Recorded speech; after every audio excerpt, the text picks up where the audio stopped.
to beat team number 1. Ferriols converting his first shot.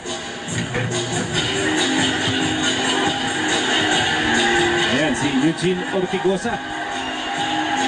Isa sa ating mga local officials dito from the Social Welfare and Development. And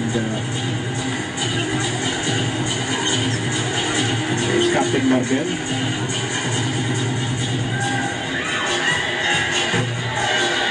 And John Ferriols. Born in Davao. Although si John actually masumikat sa Cebu Correct. when he started playing. Before he moved over eventually to the Negros Slashers.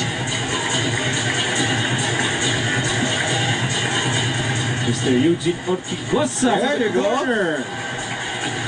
Fourth spot already over para sa team number 3. You know, they have time, huh?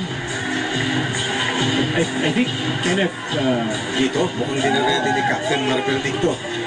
Duremdes from half court. Oh!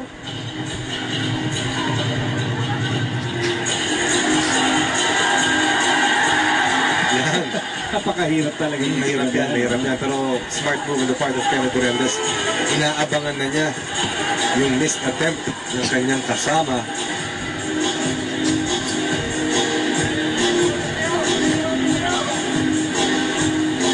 Follow through. Mahirap talaga yan. Although I know Alan Kedic is so good at this half-court That's shot. correct. Merong mga players na naiiwan after the practices and they shoot a lot of half-court shots. That's why yung accuracy nila tumataas. But here, team number 3 running out of time here to beat what team number 1 was able to establish. Yes, kanya nga lang. Tignan natin if it will be inside what team number 1 was able to set, which is 1 minute 53.02 seconds.